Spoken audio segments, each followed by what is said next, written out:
And we're live. We're back and we're going unscripted. No, wait, wrong channel. Uh-oh. It's Neuro-Cast. So I want to welcome everyone to Neuro-Cast today. And I'm your host, Christopher Burns, aka Kriscendo. And we would like to welcome our returnee, Eric. Hello. And also we have the lovely Alita, the Battle Angel. I'll give away my secrets. We won't. So, as usual, we talk about the different mind. And we talk about random stuff as well. So, what's on everyone's mind today? You want to go first? You don't want to know. Well, I haven't been up to much. It's been drawing holiday cards and I think that's all I've been doing, actually. Fun. Do you have some to show us? I could show some. Let me see what I got. Cool. We're in for a treat. They're not. They're kind of whatever.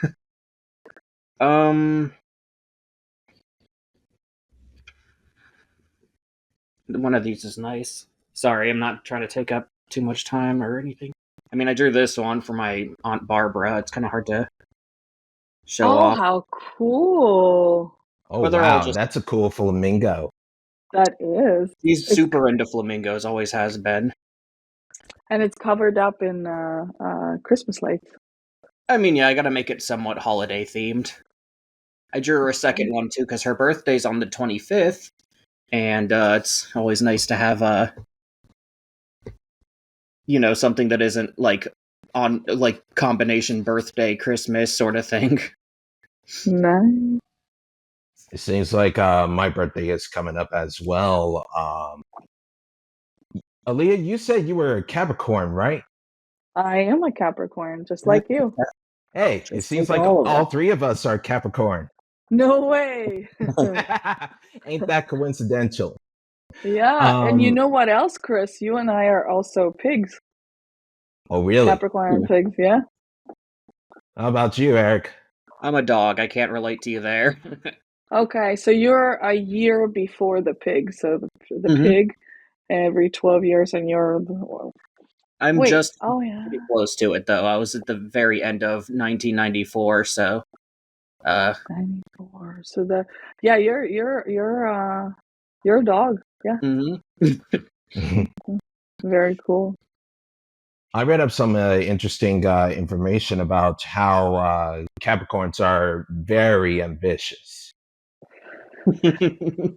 We're climbers, like the goats are climbers. I don't know if you've ever seen them. There are videos of goats. They're literally you have a wall and the goats are climbing.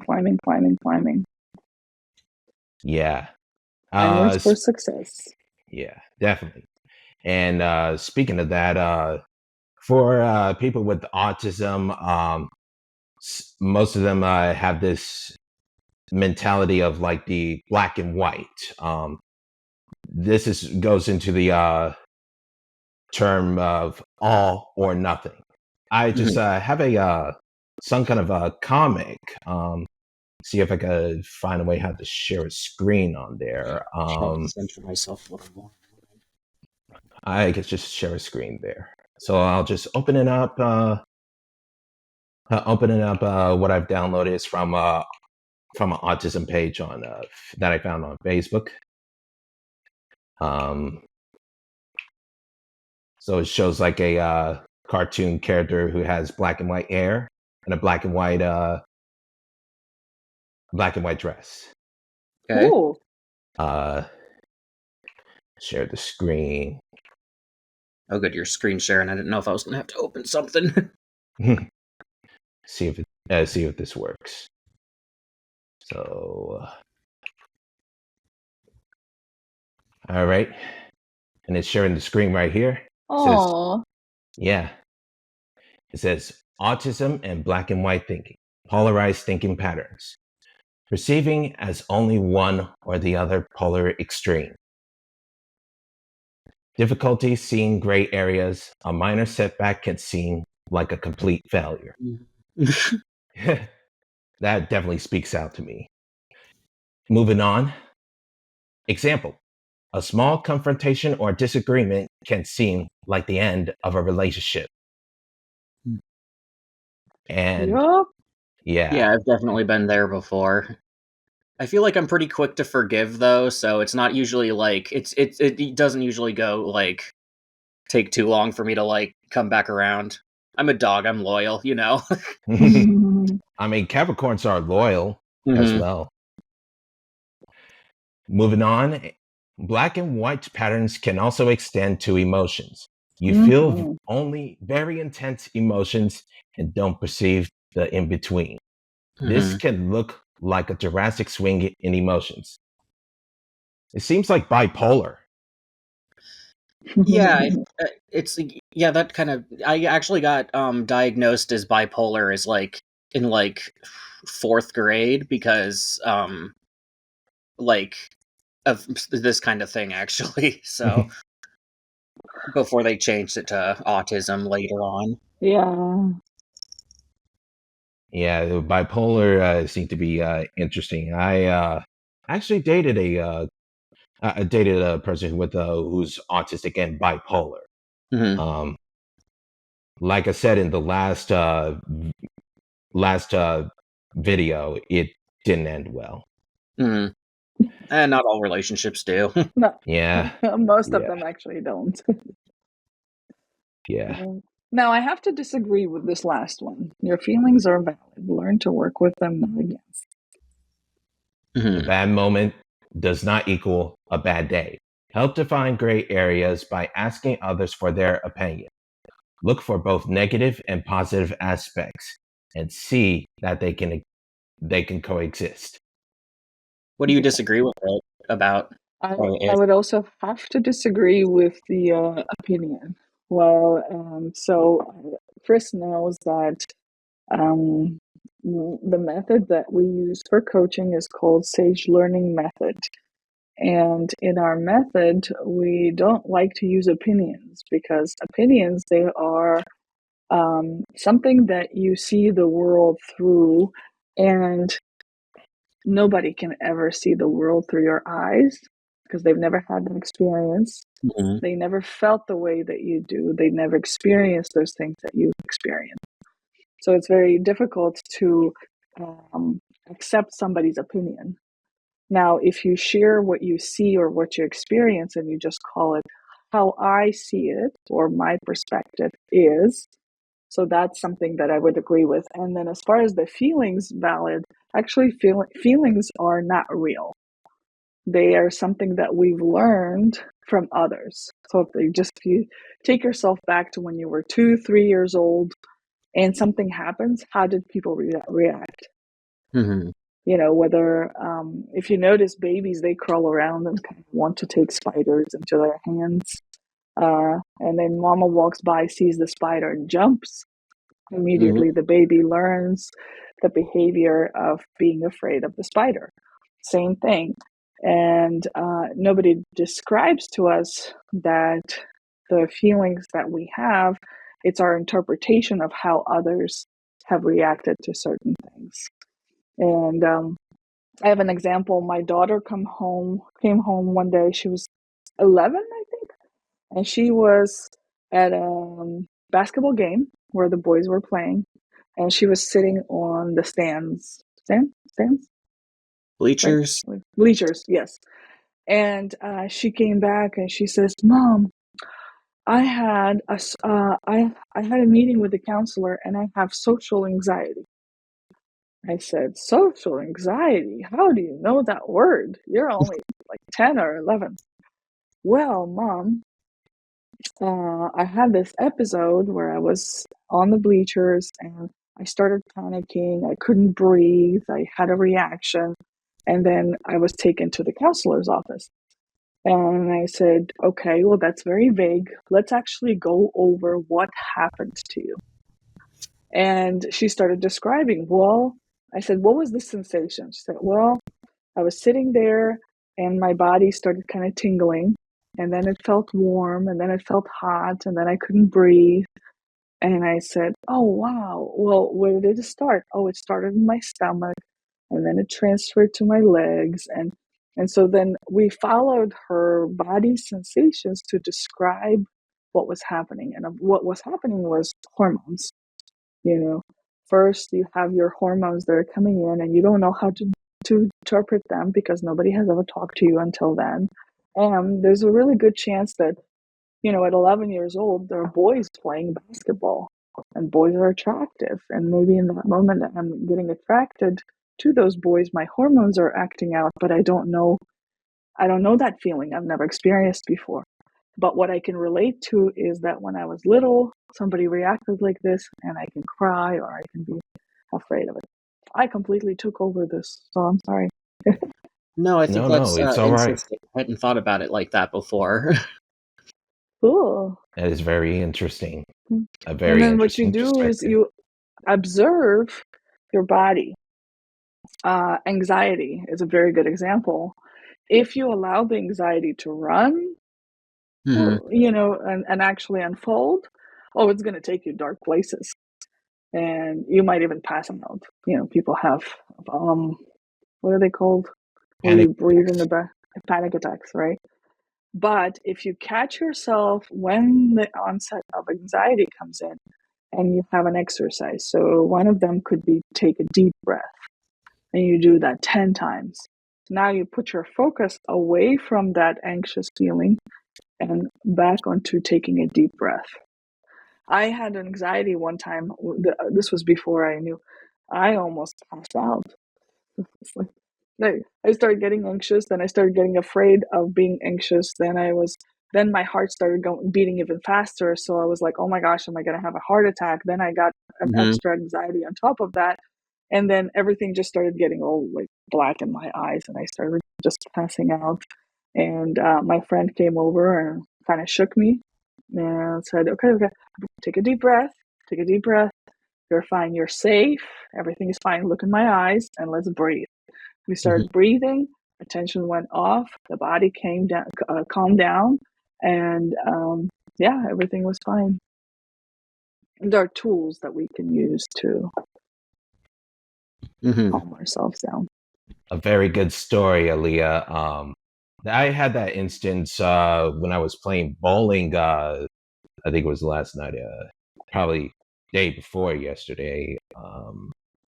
But when I was trying to bowl, I had this black and white mentality of like wanting to do the exact of what I want, Mm-hmm. with like the bumper rails like away, because you know, um, The and I bumper tried to rails are bowl. for babies, yeah. Yeah, when I But try I to, love them. I love them. I always get gutter balls, so I'm so bad at bowling.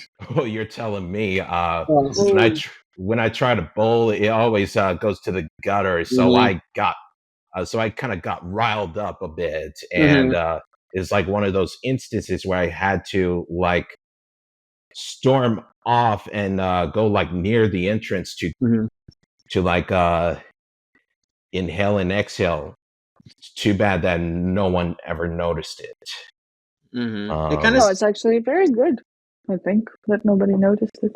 I don't know. Yeah, It's kind of I feel mixed about it because like a lot of the times it feels like I don't want anyone to see me having a panic attack because I'm if you hear jingling, my cats are running around. Uh, but like I don't want people to notice I'm having a panic attack because it's kind of embarrassing, especially when you're like 30 and it's like you're panicking over like something like a feeling on your fingers or whatever. Like, but it's not just that, of course. It's like a whole day of things, but also sometimes I just need help. Like I need someone to like help ground me and whatnot. So when people Yeah. don't notice, it just kind of makes me feel like I'm like completely alone. But then when people do notice, I feel like I'm hogging up the attention too much, and then it's I guess very black and white thinking maybe.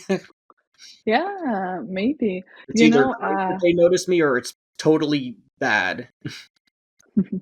I noticed, Chris, we went one time to anime bar. yeah. And when you got overwhelmed with the people there, you put your headphones in and you start listening to music and you calmed yourself down. So that's a technique, right? Then taking a deep breath is a technique. But then what you mentioned, Eric, is let's say a tingling sensation in your finger. If you trick your mind into thinking that you know what it is, you're going to have anxiety. But if you get like genuinely interested, what is that? Like, what is that sensation? I do that with food, actually. I didn't think about applying it to other things. Yeah. Well, for Chris, what his story is, instead of rolling and wanting an outcome, like wanting to hit the whatever, what are they called? Pins? The pins, and it just doesn't go your way. Yeah. But instead of that, you could be curious about your own body. If I throw it this way, where is it going to go? And if I turn my fingers, so I have a really funny finger. It's very thick and short. I think it's called a clubbed thumb. Whatever you want to call it, you can call it anything you want. For when I play bowling, I can't, my hand is not strong enough for 16 pounds. But 16 pound is the only one that this finger fits into. So by the time I roll it, it's like my shoulders falling off and so on. So I'm not a big fan of bowling. But when I do go, then I take the bowl and I start being like a kid curious about the ball. Like, could I take a 10 and only put these fingers and then use this finger just to kind of touch it instead of putting it into that thumb hole? And then I try to roll it this way. I try to roll it sideways. Then sometimes I just take it in my hands and I roll it like that. I get genuinely curious. What is my body going to do in different scenarios and with different size or weight bowling ball? So that's also a technique. Instead of you, Chris, wanting to, let's say, win, right? Or make it, you can see, you can play with it. If I roll it this way, or what if I walk it over there? Obviously, you're not going to do that. You're going to get in trouble. But what if, sometimes I get so tired of trying because I don't hit any of them. I'll take the metal rail for babies, just put it on there and just let it roll. I think it just depends on who you're with. Honestly, my personal method for bowling is to not bowl, let my wife bowl with her friends who bowl, and then go play in the arcade. That's my There you go. But I have bad hands, so I can't really hold that. I physically can't bowl anymore, so which kind of sucks. But I wasn't a huge fan of it to begin with. Yeah, me neither. It's not that it's I don't know. I think I don't know. I'm not exactly sure. I like being in a bowling alley and with my friends or family and having a good time. I'd rather keep score or something, but that's all automatic anymore, so I'm just kind of there. That's perfect. It's just like hanging out. Yeah. I used to have friends who loved golf. Mm-hmm. I cannot hit golf. I don't like to hit it. It's just my body doesn't understand it. So I would be the driver of the cart whenever I go with them. We're just wee. It's does anybody need extra beer? Okay, cool. Mm-hmm. I'm gonna go. So we're talking about field golf, not putt-putt. Field golf, yep. Yeah. Even putt-putt is not my favorite. I mean, putt-putt's okay. I don't like regular golf. It just seems like it's too much. I mean, it's too much area-wise where it makes you feel sort of agoraphobic. But putt-putt seems to be fine where you can use walls to hit the ball to get a hole in one or something. I mean, bowling and golfing, any kind of ball sport that you play, they all have physics, and I just like the physics idea. That's That's why very I also true. play a lot of pinball. Really? Yeah, I just like the physics. Yeah, Yeah.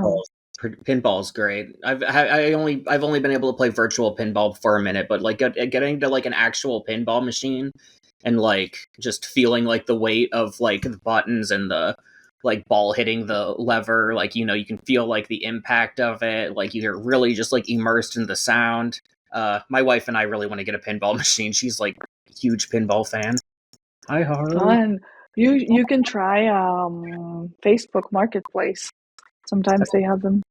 There's a big kind of like a museum type of place in Asheville, North Carolina, that has pinball machines from like the 1660s. Hmm. No, earlier. I think they have the 17s, 1917, 1940s, 1960s. Super fun. That'd be cool to check out. How about that? I think one of the pinball places that I've heard of that they actually had it they actually had it in like a virtual game, like in Xbox or something. Think it was called the Pinball Hall of Fame. I think it might be in Vegas or something. I really don't know. I have to look that up. But anyway, for me, for pinball machines, I like the idea of hitting the ball onto a rail and it just swirls and it just feels satisfying. And Did you play Space Cadet Pinball? oh yes, Space Cadet Pinball. That was my first pinball game that I ever played. My dad introduced me to that game. I mean, it's like one of those freeware games for if you don't have internet, then you could, and if you're bored, just play on that. Yeah, that was like my first foray into like pinball also.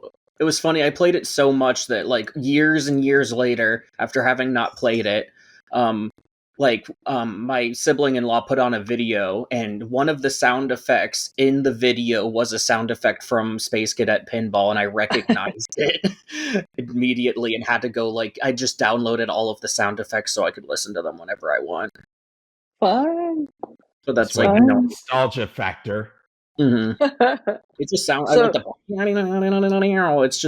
a good time. So the place in Asheville is called Asheville Pinball Museum. Or Asheville Pinball Museum. I might write that down, check it out. It was a super cool place. I think you pay per hour. And they have 40 machines from all sorts of classical times. I think a place I've been to that has a lot of pinball machines, well, at least not as much as the Asheville in North Carolina, is the Cidercade in Houston, where I'm from. We went to the Cidercade. You just pay like for how much bucks? I think $15 for free games, and they don't have any quarter inserts for pinball machines. Not anymore. Yeah, but there are other places like I think it's called Einstein's Pub. They got two Einstein's Pub in one in Richmond, the other one in Katy. That say have pinball machines, but those do have coin inserters. But still, they're pretty fun. And I remember I used to participate in pinball tournaments. I think it was like maybe a few months to a year ago. It was pretty fun, actually. Like I said, I like the idea of the physics. But then there's also this black and white thought of like, all or nothing, that I have to give it my best shot.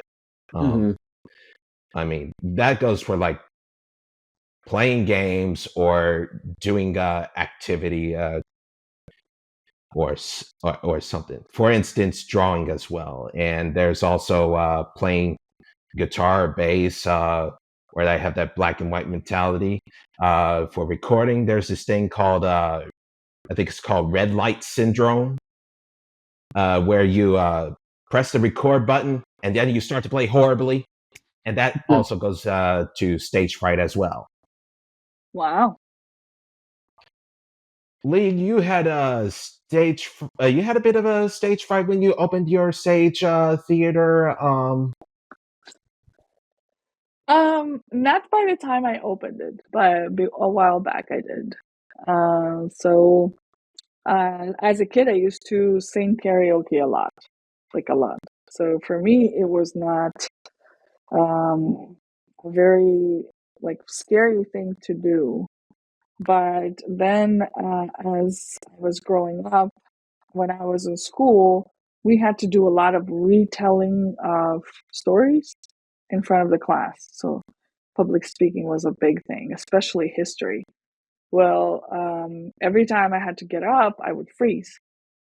And so every time I freeze, if I forget one or two words, then they would say, sit down, you get a D. And didn't even get a chance. It's a little, Too strict. a little sadistic upbringing in Kazakhstan. So it kind of gave me this fear of stage. So then when I was in college already, I took public speaking because I realized that no matter what I do in life, I have to do public speaking. Because whether I'm going to be a corporate executive or whether I'm going to be a business owner, I have to do speaking engagements. And so I took this class.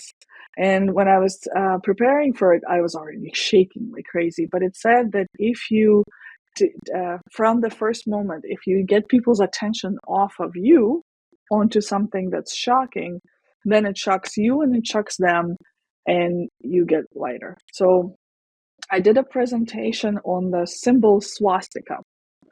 And I did the research that swastika was actually, it has a different name. It came from hundreds and hundreds of years ago from India, and it was actually a peace sign. And they had it on their buildings, but it was backwards. Like if swastika is like this, theirs was like this, So they had it on their homes, and if it was on their home, that means they mean peace to you, that you can come in and you can approach them. And so I did this presentation, but when I started, as soon as I put up the PowerPoint slides, I had this red slide with black swastika on it. And as soon as I put up the slide, I hear this whoa in the classroom. And it surprised them, it surprised me, and my teacher was like, what's that, Aliyah? And I was like, aha, I got your attention, didn't I? And so in that moment, it was kind of, then I went into my presentation. They actually loved it. I got an A. I think I got an A+ in that presentation. And then the next time I did a presentation, again, it was such a new topic that I was shaking. My voice was shaking. The first 5 minutes was like I could barely speak. And it was a 10-minute presentation. But then when I was in Ibiza in Spain, we had a training, and it was 5 days of training on how to be a trainer. So there's lots of tears, lots of breaking through, breaking down, personal development, and then finally at the end of the training, one of my colleagues, actually students, he said to me, Aliyah, it's easy. When you go up there, take the attention off of yourself and put it on everybody else. Disappear. Don't exist anymore. And I was like, oh, really? And then he's like, and then what you can do is when you get up there, you can ask the audience, I am so nervous. Please give me energy. And so I started doing that. And the whole time I was in Florida for about a year, I kept doing it. Now I'm at the point where I still get a little nervous. I get that 20 seconds of butterflies in my belly before I go up on stage, but I truly enjoy it. because I know the attention is not on me; it's on the people. A very interesting perspective.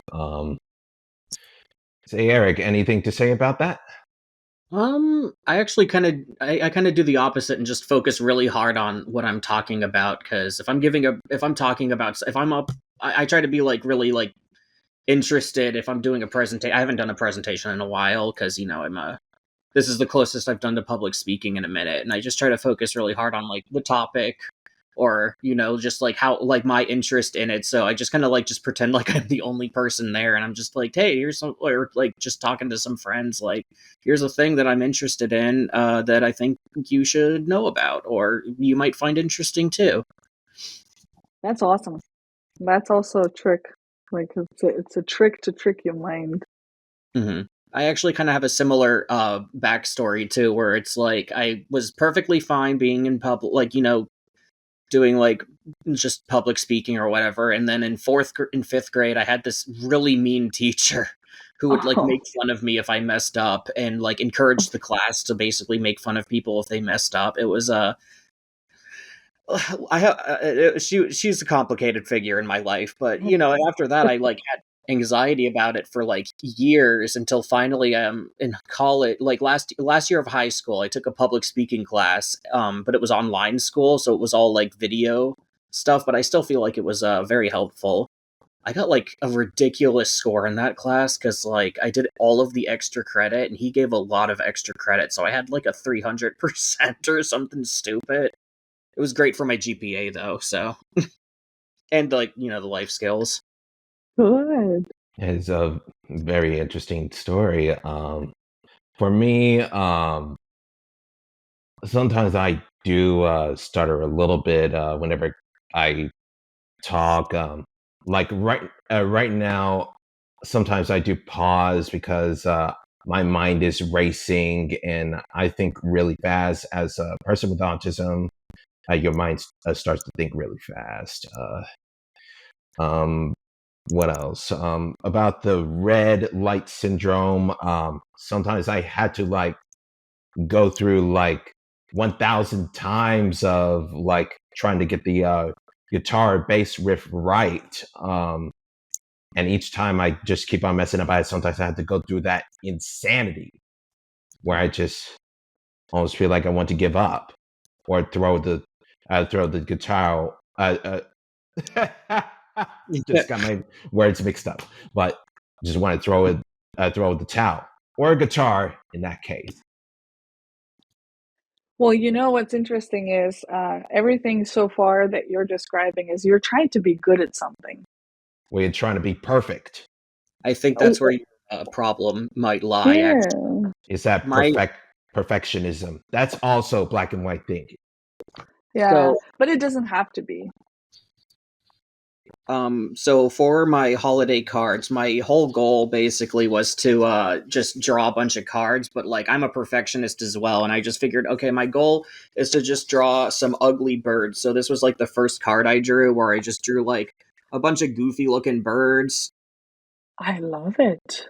Oh, Yeah, wow. I thought it came out really neat, and then I like colored it in, and then I just kept drawing like, ugly birds, and I got a whole bunch done, and then all of a sudden I was like, oh, well, I'll make this specific person like a card catered to their tastes or whatever, or I kind of, it just like getting the ball rolling, you kind of forget that you're trying to be perfect and you make something good anyway.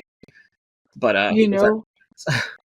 It's a technique in coaching as well, because sometimes, when you're first new coach, you get a little nervous. So we say, let's practice bad coaching. Let's be like a bad coach, give advice, and, just be obnoxious and so on.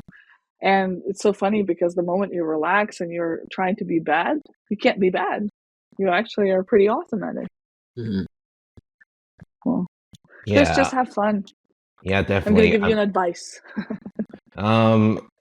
It's, I guess we could say it that way, but I think there was this movie called The Room. I forgot that actor's name. Tommy Wiseau. Yeah, Tommy Wiseau, where he's just embraced that he's bad, And so bad, and it's so good. I love him so. I love it. I mean, like, I love his like delivery. It's like it's enthralling. Like, it's just like I can't. I love The Room. I love showing people The Room. There's a song called "The Most Unwanted Song" that's just like literally the worst thing I've ever heard. It's like I don't know if it's 22 minutes or 11 minutes. It's one of those two. But it's a long song. It's horrible to listen to. I feel like I'm having a mental breakdown every time, but I still make every new person I meet listen to it just because I'm sending it to you, Chris, actually, because it's you gotta listen to this thing. It I is. wanted to. Mm-hmm. what Are you is in? I it? don't know if you're in the. Is it like free jazz or just like noise making guitar stuff, something like Ornette Coleman or No, what? it is a song that's been. I think that because there's also a Most Wanted song, but like I don't care about that one.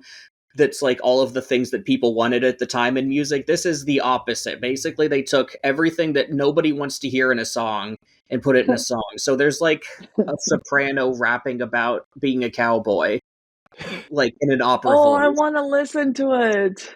It's very painful. It's great to listen to. I highly recommend it.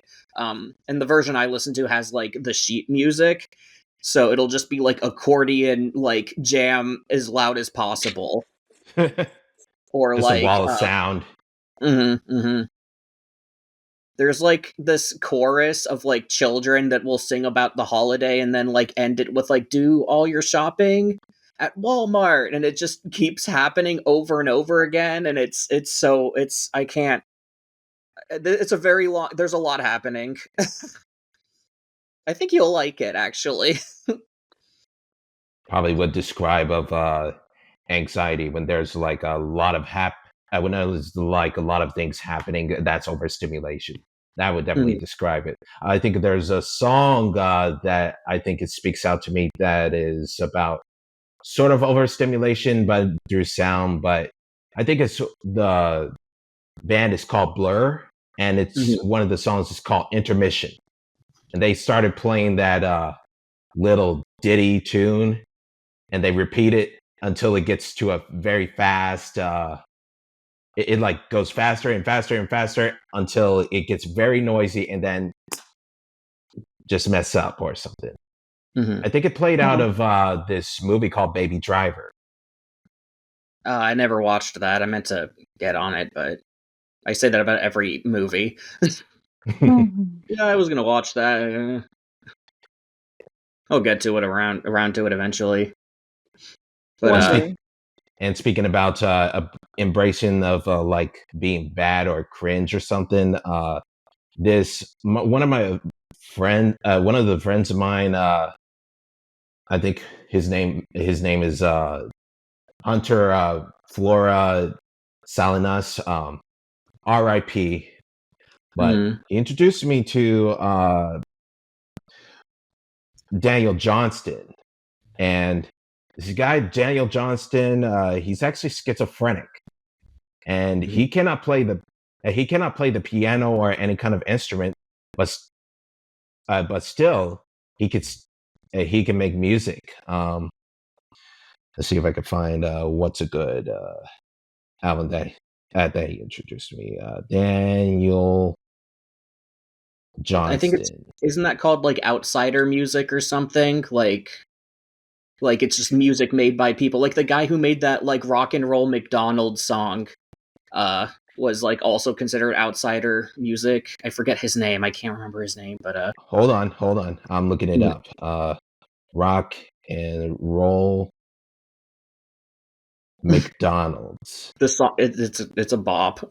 Yeah, his name is Wesley Willis. Yes, thank you. I think he was also part of this band called the Wesley Willis Fiasco. And one of the songs that I like is called I Can't Drive. And he has a bit of random moments where he just sings random stuff. And his catchphrase always at the end of songs is I think it's Rock and Roll London, Rock On Chicago. Mm-hmm. You definitely should listen to that, Aaliyah. I'll send you a link. Please do. I We was got a thinking whole about a playlist. song. I just heard a techno song that was called, I think it's I Got My Driver's License. The And sequel. it was a guy. It was about a guy who was dating a much older woman, and she couldn't really date him because he didn't have the driver's license. So he ends up getting his driver's license, and now he's singing to her, "I got my driver's license. Now we can go out." Yeah, Yay. that's like the society of the USA anyway. Man, It maybe one was day I'll pretty be able silly. to sing that song honestly about getting my driver's license, but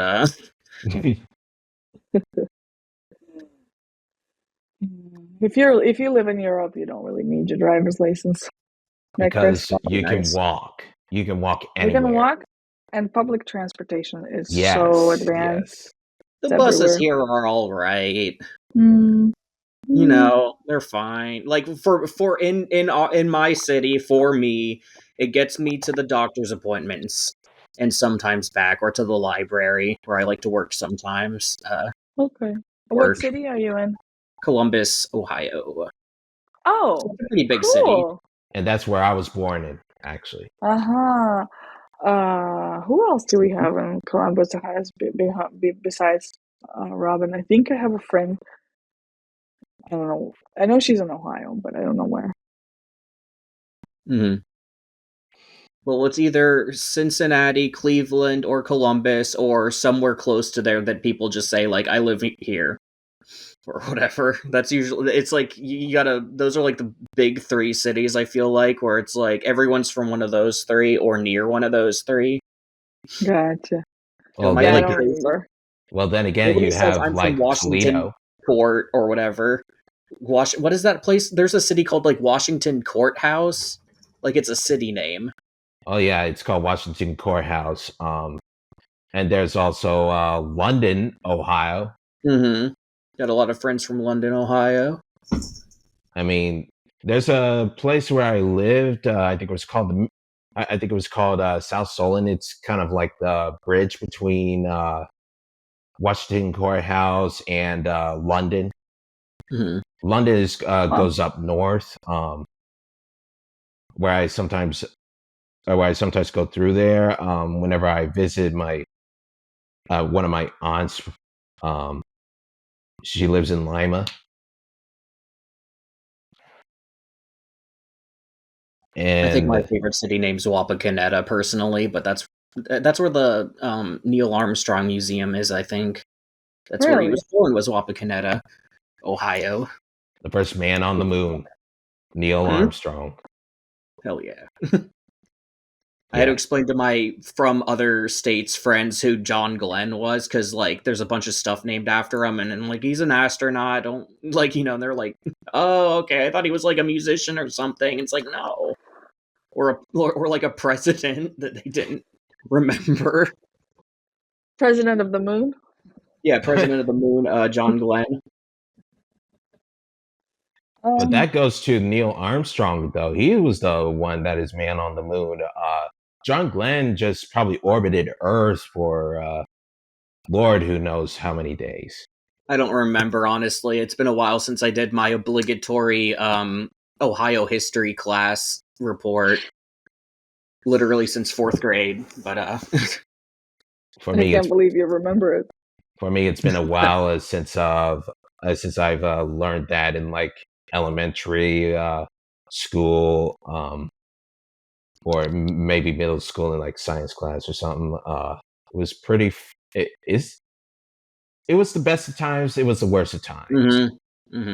I liked school for like the forced routine of it, honestly, because I have a hard time doing a routine by myself. But yeah, I remember all sorts of really stupid things that do not matter. It makes me pretty good playing Jeopardy on the couch. Like, get to impress everyone by knowing like stupid trivia. My wife was like, because I was playing Wheel of Fortune for the Xbox 360, as one does, and it was like the clue was person, and I got 2 letters in, and I was like, oh, it's Brock, like, what's her name? Like, I forget her name all of a sudden. Brockovich is her last name though, and she like, and I picked it up like immediately from like just having 2 letters in, and she's like, "How did you do that?" And I was like, honestly, I feel like it was a lucky guess, but at some point, like maybe it is me that's the genius. I'm not a genius. I'm playing. I would say you're the genius. You know, some people just have that extra memory, and you might be lucky or unlucky to have extra memory. I definitely say it's a mixed bag because I remember tunes very easily, but I don't always remember the words because I can't understand them during like when I'm listening to a song. So I'll just have like a mystery tune stuck in my head for years until I figure out what it is. Or like I'll get like the most annoying version of the song stuck in my head after only hearing it once, which is a common problem I have. I don't know. Most of it is just like TV facts or like, stuff, literally stuff that does not matter. Useless information. Mm-hmm. The best kind.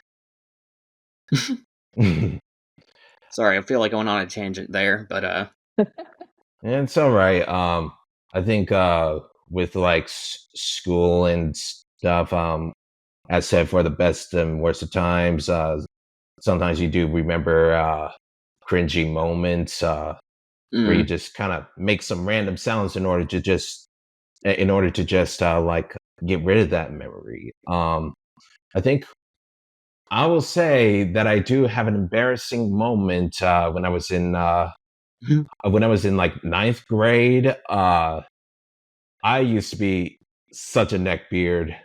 I like it's the fedora, and like I actually made some kind of a Photoshop with filters, use brushes used that says single and lonely.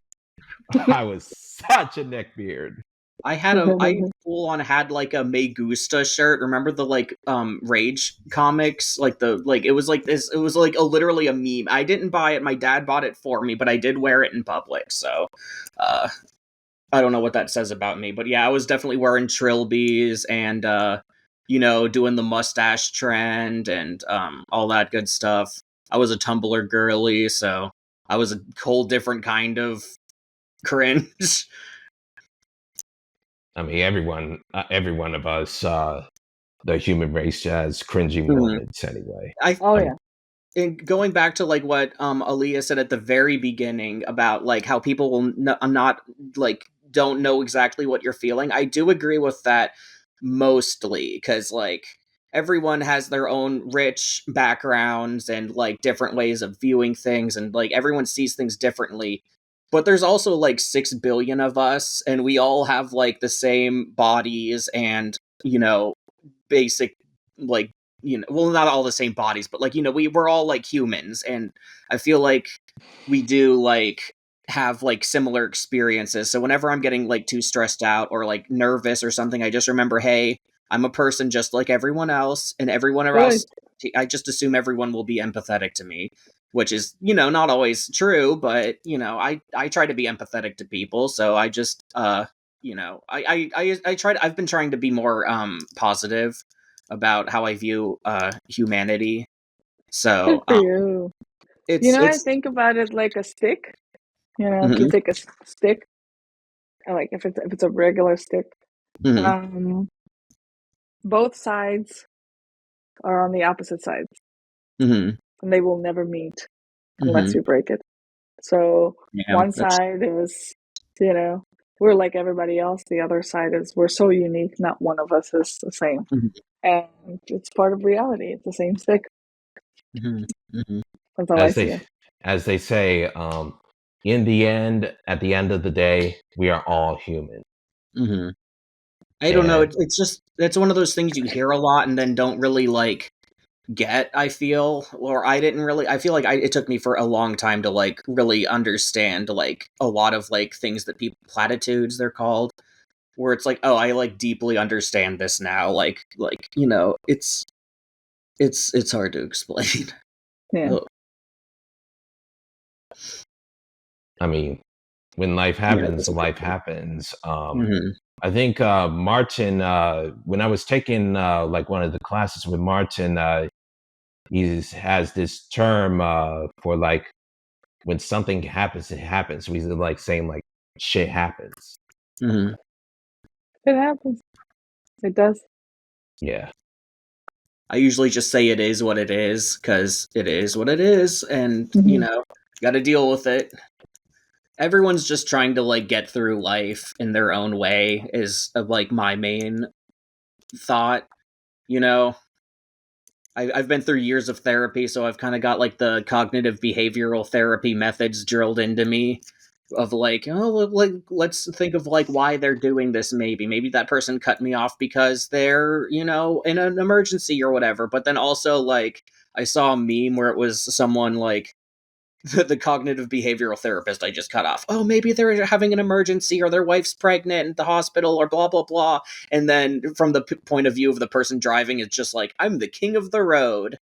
And it's like, yeah, being an all right. asshole or something. Yeah. So now whenever I see an asshole on the road, I'm like, oh, there goes the king of the road. And then I just, move on and don't think about it anymore. I've got some weird ways of coping anymore.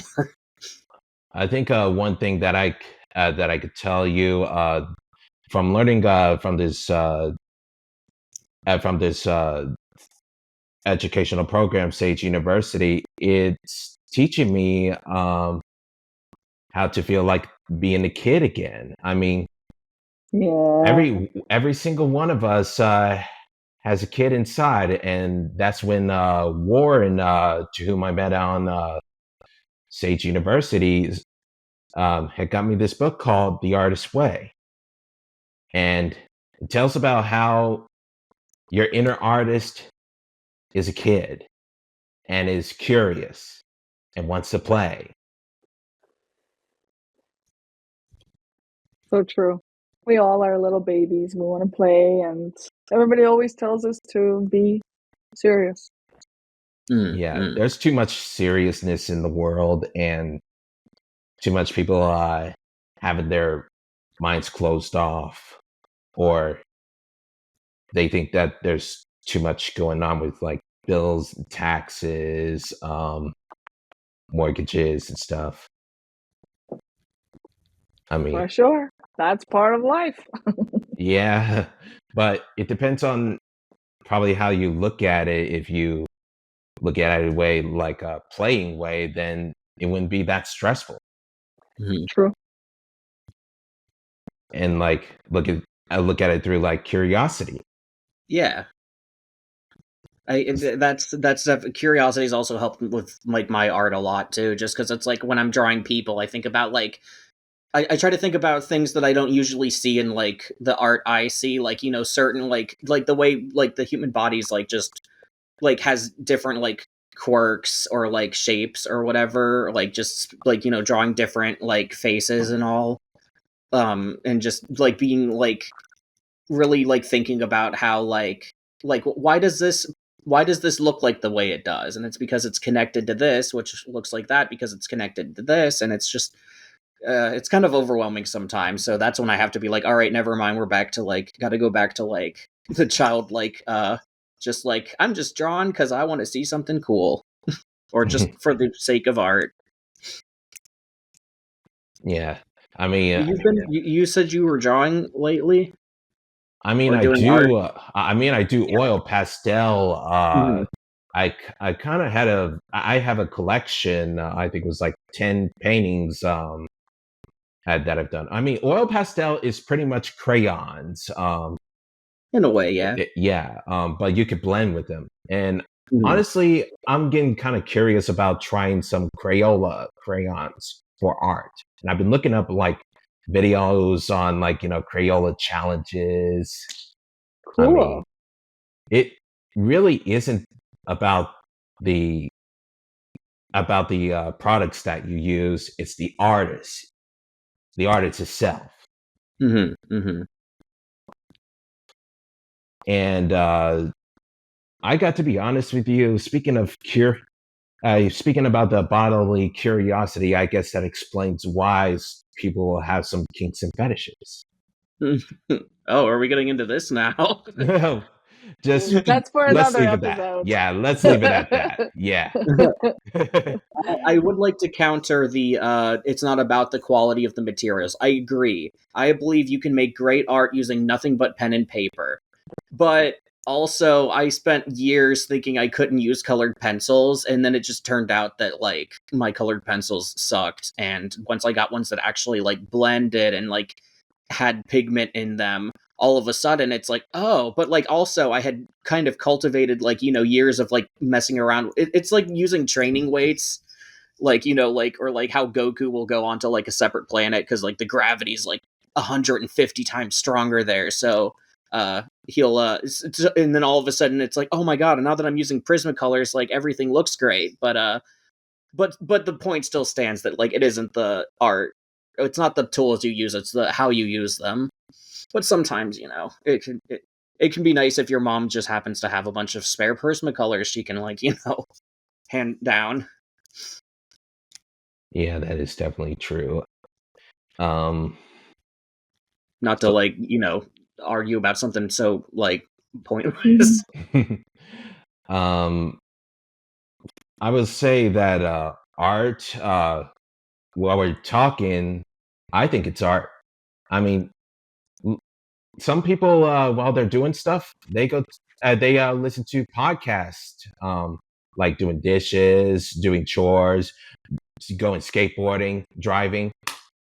This is why they have, like, certain news like NPR and MSNBC, listening to news and stuff while they're doing stuff.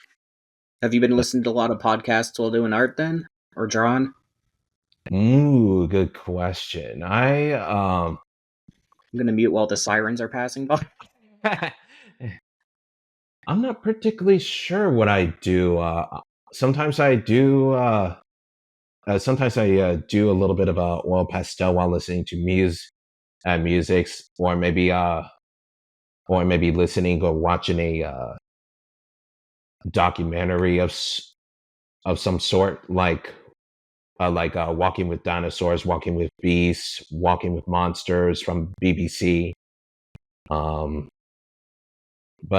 I think I'll probably keep that in mind for listening to podcasts, while I doing think that's art. a great idea. Yeah. You can learn a lot. You could also listen to the coaching toolkit. Mm. Get your Oh coaching. yeah. It's from Martin Sage, the Grandmaster himself, the mentor. Awesome. Yeah. I mean, and also books and poetry. I sometimes write poetry, and I mean, that's also art, Mhm. with speaking and reading and stuff. I mean, audio, visual, words, any kind of Even, like, art. textile stuff, like, like making things, like, there's just so many ways to do art, and I feel bad for people who are like, I can't draw or I can't do this. It's like, you don't have to. Like, I write poetry sometimes when I'm, like, really feeling it, and it's not good, but, like, sometimes you have to get that energy. You got to, like, make stuff. Like, I don't know. That's, like, the whole point of being, like, human. We have hands for a reason. Like, I don't know.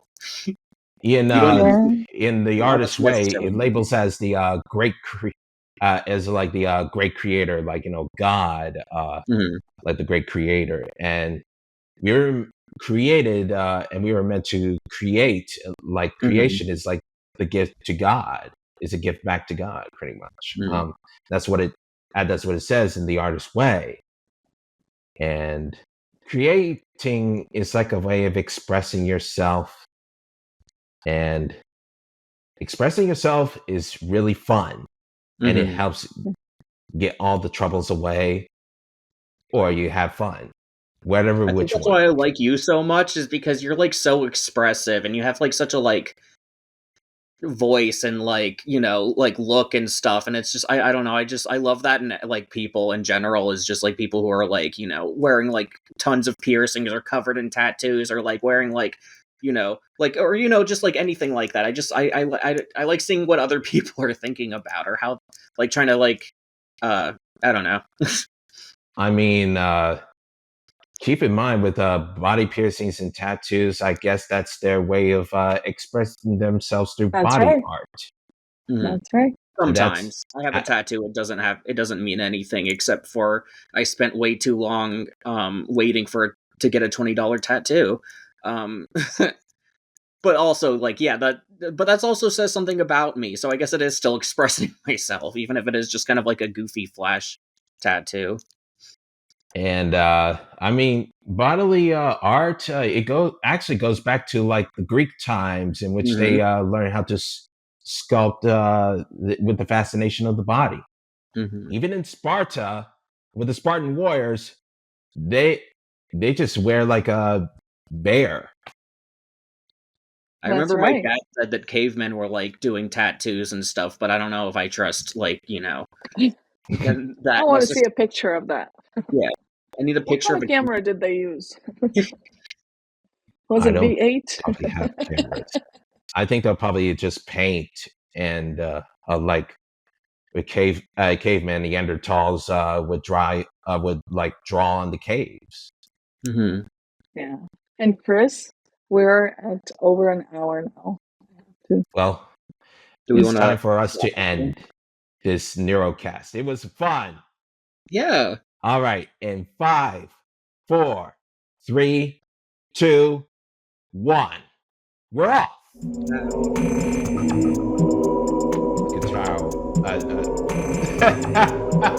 kind of we're driving. It's just like I'm the king of the road.